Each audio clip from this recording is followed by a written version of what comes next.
Hello and welcome to second part of postpartum mental health illnesses यानी child birth या delivery के बाद होने वाली mental health problems. Last time हमने बात करी थी बेबी ब्लूज और पोस्टपार्टम डिप्रेशन की। This time I am going to talk about postpartum anxiety, postpartum OCD and postpartum साइकोसिस। पोस्टपार्टम एंजाइटी पोस्टपार्टम डिप्रेशन से भी कॉमन होती है और within 1 year of child birth ये कभी भी सेट इन हो सकती है।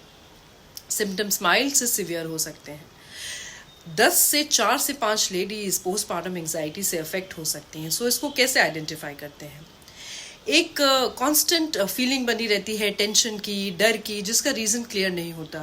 पाल्पिटेशंस यानी कि हार्ट बीट बढ़ना, chest pain, difficulty in breathing, sweating, trembling, अजीब से सेंसेशंस होते हैं बॉडी में। एक इरिटेबिलिटी सी, कंसंट्रेशन में difficulty, sleep disturbance, gastric upset, ये एंजाइटी के सिम्टम्स होते हैं।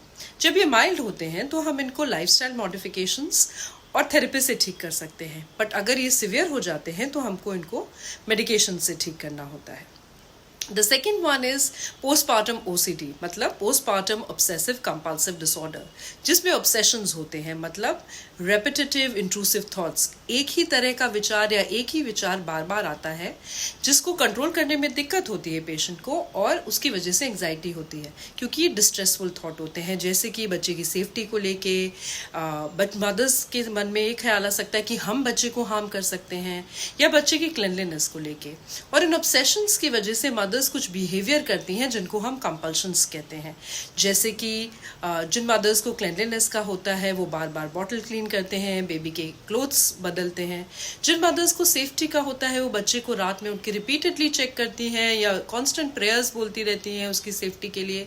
कोई मदर्स इतना डर जाती हैं कि वो बच्चे के साथ अकेले नहीं रहती क्योंकि उनका ऑब्सेशन होता है कि वो उनको बच्चे को हार्म ना कर दें। जब ये सिम्टम्स सिवियर होते हैं तो ये मेडिकेशंस की आवश्यकता इनको कंट्रोल करने के लिए पड़ती है। इसलिए अगर ये माइल्ड है तो उसी स्टेज पे हेल्प सीख करके इनको कंट्रोल कर लेना चाहिए।